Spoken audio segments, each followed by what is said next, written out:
Hey, everybody. Happy Tuesday. Glad to see you.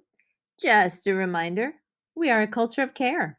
So hopefully you're continuing to ask great questions in your class. You are continuing to make dreams happen and aspiring to all the things you want to be and thinking about graduation and beyond. You are resilient. You are never giving up, and you have empathy. We're looking out for one another. Speaking of which, looking out for one another, there's some sad things happening in many of our lives. Some of our students have lost family members, and just asking that you please lend your heart and kind words to them. Remember also our vision. We are creating a community of excellence, valuing all of these things: curiosity, aspiration, resilience, and empathy. And our goal is to help you graduate so you can embark on your college and career journey. And along that line, remember, our school is mastery centered. Our grading is different from other schools. It's experiential. You should be learning and engaging in things that make it purposeful about life. And we want you always thinking, if it's hard, that's okay. That means it's using those higher order brain powers. Language proficiency, we all can develop our language. And restorative practices, we figure out ways to talk to each other with respect and ways to forgive each other if someone has done something wrong. So I was looking at our reports and looking at our grades, and I said, Houston, we have a problem.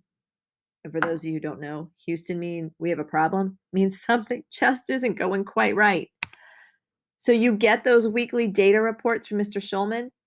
Here's an example. In a class of 113 students, 49 are not yet passing. That's 43% of the students not yet passing. That's 16 students who could take mastery camp or can get those scores up, or 33 who are below a 1.5.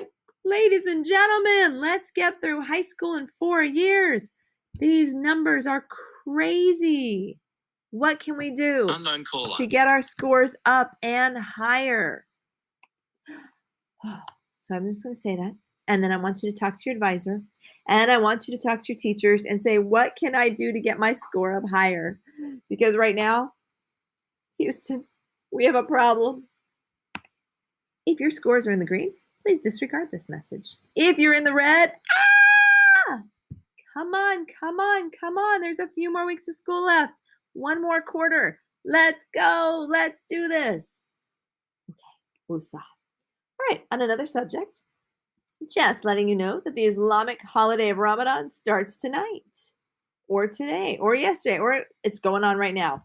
That being said, it is the holiest month of the year. So if any of your classmates are Islamic, wish them a good fast. They are not eating during the day, and they are doing lots of praying and lots of reflecting and attending class, and only eating when the sun is down. So we are wishing them a great time of spiritual reflection and worship, and we hope they have a very safe fast. And with that, let me say Ramadan Kareem. I also want to shout out to Dr. Williams because it is Instructional Specialist Week. Last week was Assistant Principal, but she's an Assistant Principal with superpowers. She is known as an Instructional Specialist. And I want to say thank you because we work together all the time. We are on the phone. We are in Zoom calls together. We are in the building together. We are doing everything we can to make our school phenomenal, to encourage our teachers, to support our teachers, and to encourage and support our students and our families. And so thank you, Dr. Williams. We can't do the work without you. We appreciate you. That's all I have for you. Make it a happy Tuesday. Tomorrow, utilize that Wednesday time to do all those assignments, get those missing assignments in, work on those projects, submit what you need to submit, dig deep. If you're tired, if you're grumpy, if it's hard, keep trying. We are resilient. Don't give up. Thank you. Hello everyone, I hope you enjoyed International Night. One of the highlights of International Night was getting to see food from different cultures. However, I don't just want to see the food, I want to eat the food. So our school is doing a new thing called Flavors from IHSLA. In order to start this, we need 4 recipes from 4 different cultures. If you don't know how to cook, ask your mom or dad for the recipe. You will get service learning hours. All you have to do is write down the recipe and submit it. You do not have to do a video, just write it down and email it to troy.grant@pgcps.org. We need them as soon as possible, but no later than Wednesday, April 14th. Thank you. Hola a todos, espero que hayan disfrutado la Noche Internacional. Uno de los aspectos más destacados de la Noche Internacional fue poder ver comida de diferentes culturas. Sin embargo, no solo quiero ver la comida, quiero comer la comida. Entonces, nuestra escuela está haciendo algo nuevo llamado los sabores de IHSLA. Para comenzar esto, necesitamos 4 recetas de 4 diferentes culturas. Si no sabes cocinar, pídele la receta a su mamá o a su papá. Obtendrá horas de servicio de aprendizaje. Todo lo que tienes que hacer es escribir la receta y enviarla. No tienes que hacer un video, simplemente escríbalo y envíelo por correo electrónico a troy.grant@pgcps.org. Los necesitamos lo antes posible, pero no a más tardar del miércoles 14 de abril. Muchas gracias, que Dios los bendiga.